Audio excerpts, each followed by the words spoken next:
Alright, preliminaries. Here to turn off the tunes. Anybody interested, I was bumping B.O.B. Airplanes. All on that album. That's a loofah right there. But I had to, and I'm going to try to implement this. I think I might have put too many holes in this one because it's, yeah, well, I guess the higher up you hold it, the more gravity affects it. And that's my little compost tea inside of my water bucket thing.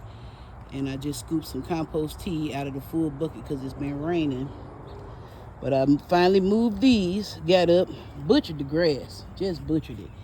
But I was doing everything all at the same time. That's the one that was in the backyard. It's hella dusty. I might go and dust it out before I go inside and take a shower because, whew, I smell like I've been outside working. All right, so we on the front line because the backyard is, man, absolutely a work in progress. So he finna have to be back there working and all of that. So it's a wrap. That's my mocha swirls. They already got one pepper on there. That's a mocha swirl.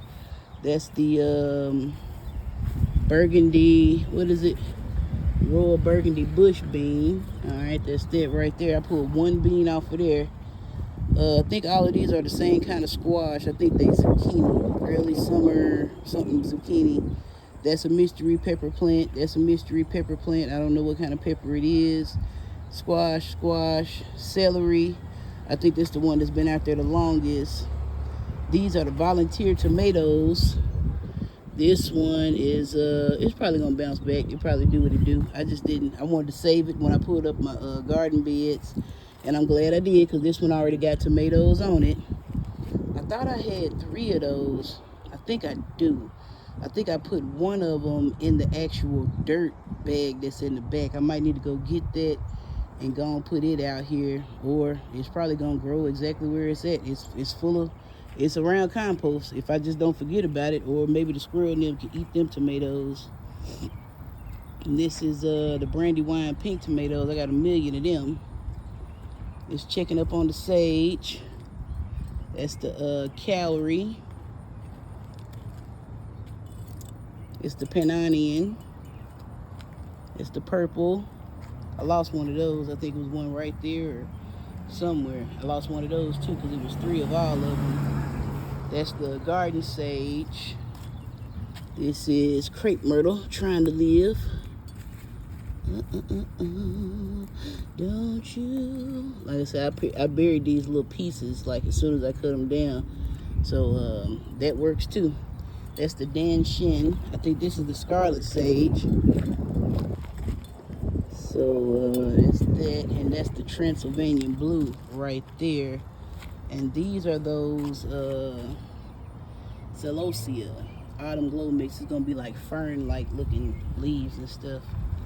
And that's borage. I'm just gonna let that go to seed and try to collect them when they dry up. Same thing with these.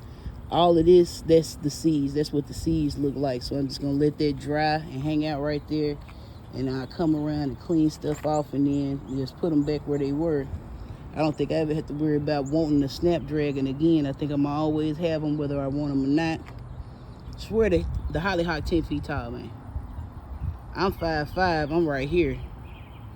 It's up a little bit. I'm gonna give it 6 inches. That thing 10 feet tall and it's still growing, man. It's still getting up out of there. I'm thinking that as far as I can go over here when I get ready to start cutting this one, that I can make me a little box right here. That's a lot of dirt, you know. And if I use all of these, what I can do is build it up, and then that way it can try to start breaking, because all of that down there is root. I was talking to one of my coworkers. It's this dude that be at the graveyard, and he took down, like, say you got that ground right there, and that's what I learned about grading. He out there with a shovel and a pickaxe, and he's taking ground that's grown up and got roots and compacted dirt and taking it from this hill and grading it back down level. And when my coworkers were like, he ain't doing nothing, I said, he grading it. He was like, well, that ain't, I mean, by hand, you know what I'm saying, with a pickaxe and a shovel. And I think he doing it for like room and board because he like unhoused. But yeah, he be talking trash about him all the time too, but he's still there. So, but that's what I got now. I think I left my echinacea back there because it's for roots. My butternut squash is still back here. I might as well go and walk back there. Yeah, these are the black cumin pods that I planted. You see how terrible they doing. They don't look nowhere near as good as the ones I planted before. But, you know, they will grow again. And that was, it's probably best to get this out. That's why it's moving weird. There's rocks in here. Oh, that's not the part that moves. Well, anyway, it's probably better for it. All right, anyway, let's move on back. Oh, yeah, I got to take this to the back. The potatoes, they falling down, but they said they need to cure in the ground for a little bit, and then they need to cure outside. So I'm probably going to pick them at the end of the month. Your boy's supposed to be coming back tomorrow. He asked me Tuesday to go out here and check the ground and see was it water in there, and it was Helsinki. Helsinki. Shout out to Helsinki. Whatever y'all doing out there. Yeah, that's my echinacea. It's got yellow death mushrooms in there. Yellow death mushrooms. Yellow death mushrooms. That's their song. This is a tomato plant. It's not sturdy at all because it's not supposed to be there. Echinacea.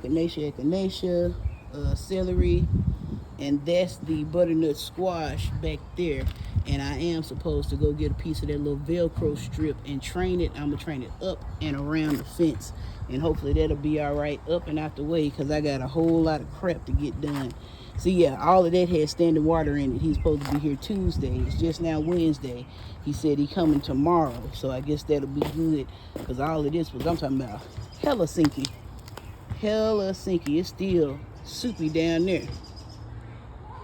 Whilst having a field day. Free mud, they said. Free mud. Throw them rocks down there. That'll help stabilize the dirt right there. They needed them 4 rocks in my hand. Yeah, I probably need to get these boxes up because I think he'll just, well, I ain't gonna say he'll just cover it up, but I don't think he'll be pleased. That's the wall I gotta rebuild. So, how did I do it? Oh, we still zoomed in. That's crazy. Okay. Yeah, that's part of the concrete that came up. Where did that even come from? That didn't come from the wall. Probably came from over there. No, that would be over there. Wonder where was this at? Is that part of the wall? We ain't building that part back. No. We just building that part back. The cinder blocks. And, yeah, this where the other tomato plant is right here. So, you know, I doubt if I'll be able to get this yard done in a couple of weekends. So, I don't think it's going to be that easy. But you see how it's growing. It'll be fine. You know, it's in all of that compost. Got a mushroom right on top of it. It's probably living its best life. Probably gonna send roots and shoots all through there. Go ahead and let it grow right there. Maybe make tomatoes right there and die right there. And it'll be tomatoes all in the dirt. I don't know never when I'm gonna get a cherry tomato. It'll be a surprise every time. Yeah, but that's the backyard. I took them pipes, well, I already said that, but I took the pipes to the city dump yesterday, went on the metal reclamation spot and got about $34 for it. Got it on out the way. Is that a piece right there? Ooh, I'm mad. That could have been another piece. That could have been that extra dollar I was missing. But anyway, he still finna have to go up underneath the house and drag a piece out from underneath the house. And then that's why he couldn't be finished. He was going to be finished. But the city said it's got to be a complete remodel, and it's got to all be connected. And the thing that's not connected is that pipe in there. So once he get that connected, you know, I was sitting up thinking to myself, I was taking the pipe back, in which I don't know what good pipe looked like. It was clogged up. I said I should just let him, you know, I should just spent the $800 and let him redo the pipe or just jet it out, and then I wouldn't be in this predicament right now. But 30 years from now, when I'm retired on a fixed income, if something like that pop up, and then, you know, it's better to deal with it now when you can run around and hustle. But yeah, that's why he wasn't out here Tuesday, because it's still water and stuff out here. But let me get these boxes up. Let me go and get that Velcro tape for to train the butternut squash right back there in that corner. Them big old leaves, that's the butternut squash, and we're going to train it right up that left pole and bring it on around, and hopefully that'll be enough vine for it. And yeah, till we can get all of this stuff together. Later.